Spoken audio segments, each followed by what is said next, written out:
Hello everyone. BSc second year के पिछले video तक हमने एसिडियन टेडपोल लार्वा के जनरल कैरेक्टर्स और उसके हैबिटेट के बारे में पढ़ा।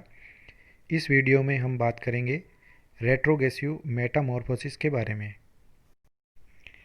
तो बात करते हैं प्रतिगामी कायांतरण की। Metamorphosis is the shape change in the form during post embryonic development.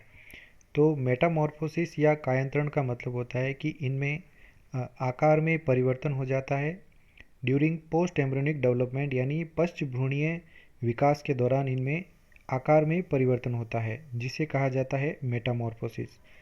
The metamorphosis which shows degenerative और retrogressive changes from larva to adult is called retrogressive metamorphosis. इसका मतलब है कि ऐसा कायांतरण जिसमें डीजेनरेटिव यानी अपहासित प्रकार का या प्रतिगामी प्रकार के चेंजेज या परिवर्तन दिखाई देते हैं जब लार्वा से एडल्ट अवस्था के अंदर या वयस्क अवस्था में जब ये बदलता है, तो उसे हम प्रतिगामी कायांतरण कहते हैं। It involves 3 types of changes. इसके अंतर्गत 3 प्रकार के परिवर्तन आते हैं। पहले जो परिवर्तन होते हैं वो रेट्रोगेसिव यानी प्रतिगामी प्रकार के होते हैं, यानी कि इनमें जो लार्वा के कैरेक्टर हैं वो धीरे धीरे अपहासित हो जाते हैं। दूसरे आते हैं प्रोग्रेसिव। तो प्रोग्रेसिव मेटामॉर्फोसिस का मतलब है कि इनमें जो अग्रगामी कायांतरण होता है, यानी कि जो लार्वा के अंदर कैरेक्टर कम विकसित होते हैं वो एडल्ट में जाके अधिक विकसित हो जाते हैं। और तीसरे आते हैं मॉलिक्यूलर चेंजेज, यानी आणविक स्तर पर, यानी उनके मेटाबॉलिज्म के अंदर किस प्रकार से चेंजेज आते हैं। तो ये 3 मुख्य इसके प्रकार हैं, जो टाइप्स होते हैं ये इसके अंतर्गत आते हैं। तो बात करते हैं सबसे पहली स्टेज, जिसे रेट्रोगेसिव चेंजेज कहते हैं, यानी प्रतिगामी परिवर्तन। These changes involve disappearance of some of the larval structures such as follows. यानी कि इसके अंतर्गत कुछ ऐसे परिवर्तन आते हैं जिसमें कुछ लार्वा के जो स्ट्रक्चर या संरचनाएं होती है वो धीरे धीरे विलुप्त हो जाती है। सबसे पहले आते हैं long tail of larva with caudal fin shortens and finally disappears. तो सबसे पहले लार्वा की जो लंबी पूंछ उपस्थित होती है और उसके साथ में जो पुच्छिए पंख भी उपस्थित होता है, ये धीरे धीरे छोटे होते जाते हैं और अंत में ये जाके लगभग पूर्णतया समाप्त हो जाते हैं। दूसरा कैरेक्टर आता है कॉडल मसल्स, यानी इनकी जो पुच्छिए पेशियां हैं, नर्व कॉर्ड यानी तंत्रिका रज्जु एंड नोटोकॉर्ड डिसअपियर। और अंत में जाके इनके पुच्छिए पेशियां, तंत्रिका रज्जु व नोटोकॉर्ड सभी डिसअपियर हो जाते हैं या गायब हो जाएंगे। लार्वल सेंस ऑर्गन्स, लार्वा के संवेदी अंग जिसमें ओसिलस एंड द ओटोलिथ आते हैं। तो नेत्रक और ओटोलिथ दोनों are lost and sensory vesicle, यानी आशय जो होता है इनका संवेदी आशय, is transformed into an adult cerebral ganglion. तो इनमें जो सेंस ऑर्गन्स होते हैं ये तो कम्प्लीटली नष्ट हो जाते हैं या अपहासित हो जाते हैं, जबकि इनमें जो सेंसरी वेसिकल होता है ये ट्रांसफॉर्म होके परिवर्तित होके एडल्ट के अंदर सेरिब्रल गैंग्लियन या परमस्तिष्क गुच्छिका के रूप में परिवर्तित हो जाता है। अगला कैरेक्टर है एडेजिव पेपिला डिसअपियर कम्प्लीटली। इनमें जो आसंजक पेपिला होते हैं, यानी किसी आधार से जोड़ने के लिए जो पेपिला उपस्थित होते हैं, ये पूर्णतया इनमें समाप्त हो जाते हैं। Anterior region between adhesive papillae and mouth shows rapid growth. अब इनके जो अग्रभाग में उपस्थित भाग है जो कि एडेजिव पेपिली तथा मुख के बीच में होता है, इस क्षेत्र में अत्यंत तेजी से वृद्धि होती है। While original dorsal side with atriopore stops growth. जबकि इनकी जो मूल डोर्सल साइड या पृष्ठीय सतह जो होती है जिसके ऊपर एट्रियोपोर या परिकोष्ठीय छिद्र होता है, यह वृद्धि करना बंद कर देता है। This causes shifting of mouth through 90 degree. और इसके कारण इनका जो मुख होता है ये इनके 90 डिग्री कोण पर विस्थापित हो जाता है, यानी इसके समकोण की ओर मुख विस्थापित हो जाएगा। तो इस डायग्राम के अंदर टेडपोल लार्वा के रेट्रोगेसिव मेटामॉर्फोसिस होने की जो चेंजेज है वो सभी प्रदर्शित होते हैं। तो जल के अंदर एक तरफ इसमें जो एडल्ट एसिडियंस होते हैं, इनके द्वारा उत्सर्जित ओवम और स्पर्म जो हैं ये फर्टिलाइज होके एक अनहैच्ड एम्ब्रियो बनाते हैं, और जैसे ही हैचिंग होती है ये टेडपोल लार्वा जल के अंदर बाहर आ जाता है, और ये लार्वा कुछ इस प्रकार का दिखाई देता है। तो जैसे ही ये 3 से 4 घंटे तक स्वतंत्र तैरने वाली अवस्था होगी, इसके बाद में ये लार्वा किसी दूसरे सबस्ट्रेटम यानी किसी आधार से जाकर चिपक जाता है। तो चिपकने का जो ये कार्य है ये इनके आसंजक पेपिला के द्वारा होता है, जो कि इनके अग्रभाग में पाया जाता है, और धीरे धीरे ये इस पे चिपक जाता है और इनमें पूर्णतया डीजनरेशन हो जाता है टेल का, यानी पूंछ इनके अंदर पूर्णतया चली जाती है और गायब हो जाएगी, और बाद में ये परिवर्धित होके ये एक एडल्ट या वयस्क का निर्माण करते हैं। तो ये जो पूरी प्रक्रिया है इसकी, ये संपूर्ण जल में ही उपस्थित होती है। दूसरे प्रकार के चेंजेज आते हैं जिन्हें कहते हैं प्रोग्रेसिव चेंजेज या अग्रगामी परिवर्तन। Some larval structures necessary for survival become more specialised in each adult. तो कुछ लार्वल संरचनाएं ऐसी होती है जो एडल्ट के लिए या वयस्क के लिए उसके जीवन यापन करने के लिए आवश्यक होती है। तो ऐसी संरचनाएं अधिक विशेषीकृत हो जाती है, यानी अधिक डेवलप हो जाएगी। तो ये संरचनाएं कुछ इस प्रकार है। Due to loss of tail the trunk becomes pear shaped and 4 larger ectodermal ampullae grow out of its 4 corners. तो टेल के लॉस होने के बाद में और इसके कारण इसका जो धड़ है ये पियर शेप्ड हो जाता है, नाशपाती के आकार का हो जाएगा, और 4 इसके बड़े एक्टोडर्मल जो एम्पुला होते हैं ये ग्रो करते हैं या वृद्धि करते हैं, और इसके चारों कोनों के ऊपर ये दिखाई देते हैं। These ampullae firmly anchor the metamorphosing tadpole to the substratum। अब ये जो एम्पुली इनके अंदर बाहर निकलते हैं ये उस टैडपोल को बांधे हुए रखते हैं जो कि सबस्ट्रेटम के साथ में जुड़े हुए रहते हैं। तो सबस्ट्रेटम से इसको बांधे हुए रखते हैं और ये इसमें मेटामॉर्फोसिस की प्रक्रिया जो है वो चलती रहती है। And also serve for respiration, और इनके द्वारा श्वसन की क्रिया भी होती है। As a blood like fluid keeps circulating through them, क्योंकि इनमें रक्त जैसा एक द्रव लगातार परिसंचरण करता रहता है इन एम्पुली के अंदर। सून 2 मोर स्मॉलर एक्टोडर्मल एम्पुली अपीयर डोर्सोलेटरली, और जल्द ही 2 और छोटे एक्टोडर्मल एम्पुला जो है पृष्ठ पार्श्वीय सतह पर दिखाई देते हैं। तो 4 पहले से होते हैं और 2 बाद में नए बनते हैं जो कि पृष्ठ पार्श्वीय सतह पर उपस्थित होते हैं। अगला कैरेक्टर आता है एडल्ट न्यूरल ग्लैंड्स, यानी वयस्क तंत्रिकीय ग्रंथियाँ, एंड सेरिब्रल गैंग्लियंस यानी प्रमस्तिष्क गुच्छिकाएँ are formed by the neural tube and trunk ganglion. और ये दोनों ही संरचनाएं जो है यानी कि न्यूरल ग्लैंड और सेरिब्रल गैंग्लियंस जो है न्यूरल ट्यूब तथा ट्रंक गैंग्लियन से बनते हैं। तो इसमें न्यूरल ट्यूब से न्यूरल ग्लैंड बनती है और ट्रंक गैंग्लियन से सेरिब्रल गैंग्लियन का निर्माण होता है। With the absorption of its test covering the mouth becomes functional.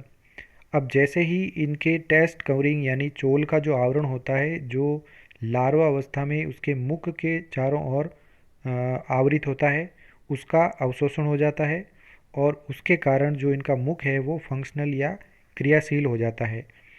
And filter mode of feeding by incoming ciliary water currents, और इसके बाद में ये निस्यंद भोजी प्रकार का पोषण करता है और ये भोजन करता है इनकमिंग वाटर सीलेरी वाटर करंट्स, यानी पक्षमाभी जो जल धाराएं इनके अंदर उपस्थित होती है मुख में, उसके द्वारा जल इसके मुख में आता है और ये फिल्टर फीडर के समान या निस्यंद पोषी के समान में ये भोजन करता है। फेरिंग्स ग्रेटली एनलार्ज, इनमें जो ग्रसनी होती है वो बहुत ही बड़ी हो जाती है। डेवलप्स ब्लड वेसल्स, और इनके अंदर रक्त वाहिकाएँ विकसित होती है। एंड स्टिग्मेटा मल्टीप्लाई रैपिडली, और इनमें स्टिग्मेटा जो होता है ये तेज़ी से वृद्धि करता है। फॉर्मिंग द ब्रैंकियल सैक, और इसके द्वारा इनमें ब्रैंकियल कोश का निर्माण होता है। स्टमक एनलार्ज, इनमें स्टमक और अधिक बड़ा हो जाता है। इंटेस्टाइन इलोंगेट्स, इनमें आंत्र जो होती है वो अधिक लंबी हो जाती है। एंड गेट्स कर्व्ड, और ये कुंडलित हो जाती है या मुड़ जाती है। एंड लीवर डेवलप्स, और इनके अंदर यकृत का निर्माण हो जाता है। इसके बाद आता है एट्रियल कैविटी बिकम्स वाइडर, इनकी जो परिकोष्ठ गुहा होती है वो और अधिक चौड़ी हो जाती है।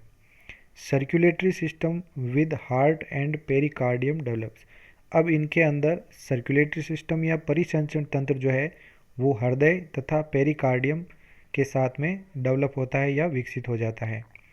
Gonads and gonoducts develop from larval mesodermal cell, यानी कि लार्वा की मीजोडर्मल कोशिकाओं से गोनेड्स या जनद तथा जनद वाहिनियों का निर्माण हो जाता है। अगला कैरेक्टर आता है टेस्ट और tunic spreads to cover entire animal, इसमें जो चोल होती है या कंचुक उपस्थित होती है ये फैलकर इसके संपूर्ण शरीर पर इस जंतु को घेर लेती है। बिकम्स थिक, यानी ये चोल मोटी हो जाती है। टफ एंड वेस्कुलर, और मजबूत तथा संवहनी प्रकार की होती है। And attaches the animal by forming a foot if necessary, और ये एक पैर से भी इसको जोड़ती है और ये पैर का भी निर्माण कर सकती है अगर आवश्यकता हो तो जंतु के अंदर। 10 foregoing metamorphic changes mark the beginning of sedentary, actively feeding, sexual adult life, which soon start producing gametes, first ova and later sperm, और जैसे ही ये मेटामॉर्फिक चेंजेज चलते हैं और ये शुरुआत करते हैं एक सीडेंट्री लाइफ की, यानी स्थानबद्ध जीवन यापन करने के लिए जंतु को तैयार करते हैं। एक्टिवली फीडिंग, यानी सक्रिय रूप से भोजन करने के लिए सक्षम होते ही है। सेक्सुअल एडल्ट लाइफ, यानी लैंगिक वयस्क जीवन जो है वो शुरू करते हैं। विच सून स्टार्ट प्रोड्यूसिंग गैमेट, जिनके बाद में ये गैमेट्स का निर्माण करना शुरू कर देते हैं, जिसमें पहले अंडों का निर्माण होता है, ओवम बनते हैं और उसके बाद में स्पर्म्स या शुक्राणुओं का निर्माण करते हैं। अगला आता है तीसरा चेंज, जिसे मॉलिक्यूलर चेंजेज या आणविक परिवर्तन कहते हैं।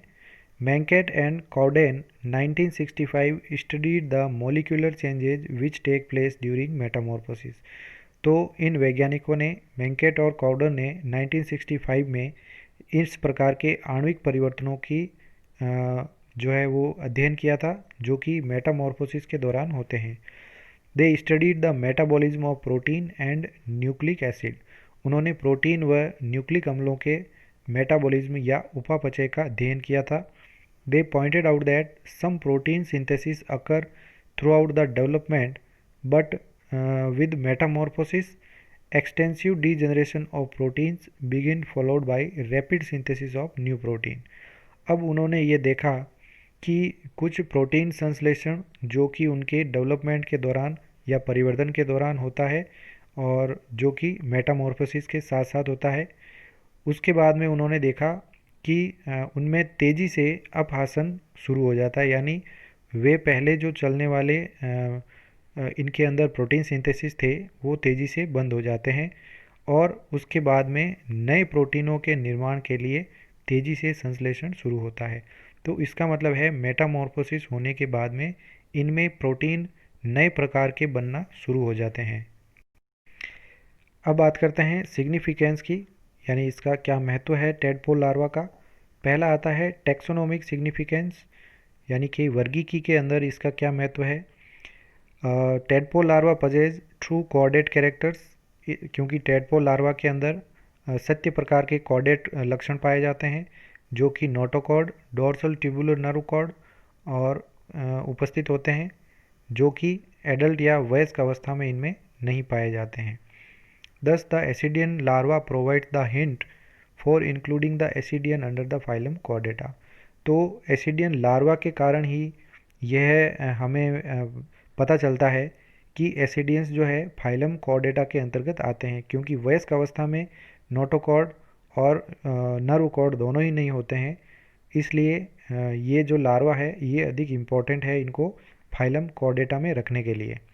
Without tadpole larva the true nature and taxonomic position of degenerated sedentary adult ascidians would have remained doubtful।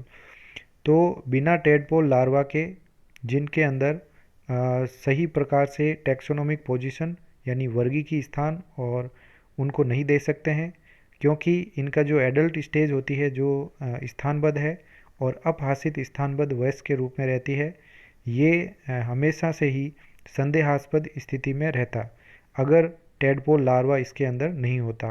तो टेडपोल लार्वा से ही इसको एसिडियंस को वर्गीकी के अंदर सही स्थान प्राप्त हुआ है। अगला आता है फाइलोजेनेटिक महत्व या वंशावली महत्व। On the basis of recapitulation, पुनरावृत्ति के आधार पर the ascidians larva possessing the chordate features is considered as the relic of the free swimming ancestral vertebrates. तो इसके आधार पर हम कह सकते हैं पुनरावृत्ति के आधार पर कि कॉर्डेट्स के जो लक्षण हैं वो इसके फ्री स्विमिंग लार्वल स्टेज के अंदर आते हैं, और ये फ्री स्विमिंग जो लार्वा अवस्था है ये इनके पूर्वज लक्षणों को प्रदर्शित करता है। अगला सिग्निफिकेंस आता है डिस्पर्जल यानी इनके प्रकीर्णन में। The adult ascidians are sedentary, तो वयस्क जो होते हैं स्थानबद्ध होते हैं, but free swimming habit of larva provides the only mean of dispersal of the species. तो इनके अंदर जो लार्वा है ये फ्री स्विमिंग है, एसिडियन टेडपोल लार्वा। इसका मतलब है कि इनके प्रकीर्णन, इनकी जाति के प्रकीर्णन के लिए ये लार्वा बहुत ही अधिक महत्वपूर्ण है। It also provides chances of selecting better sites regarding food and protection. और ये जो है लार्वा इन्हें सबसे उपयुक्त स्थानों का चुनाव करने के लिए, जिसमें फूड तथा उनके सुरक्षा के लिए सही स्थान प्राप्त कर सके, उसके लिए ये अधिक चांसेस उपलब्ध करवाता है। Thus ensuring the survival of race, यानी कि जाति के सर्वाइवल के लिए ये सबसे अधिक महत्वपूर्ण है। अगला आता है एम्ब्रियोलॉजिकल सिग्निफिकेंस या भ्रूणीय महत्व। Ascidians provide best example of mosaic egg या डिटर्मिनेट एग्स, यानी एसिडियंस के अंदर सबसे अच्छा जो उदाहरण है ये मोज़ेइक अंडों का उदाहरण प्रस्तुत करते हैं, या इन्हें डिटर्मिनेट एग्स कहते हैं, यानी इन्हें निर्धारी अंडे कहते हैं कि इनके अलग अलग भागों से कौन से एडल्ट में कौन से भाग का निर्माण होगा ये पहले से ही निर्धारित होते हैं। तो ऐसे अंडे मोज़ेइक एग्स या डिटर्मिनेट एग्स कहलाते हैं। Moreover ascidians are the only chordates exhibiting true retrogressive metamorphosis। तो एसिडियंस ही कॉर्डेट्स के अंदर ऐसे प्राणी हैं जिनके अंदर सत्य प्रकार का प्रतिगामी कायांतरण पाया जाता है। Thank you so much. अगले वीडियो में हम कॉर्डेट्स की एफिनिटीज़ के बारे में पढ़ेंगे।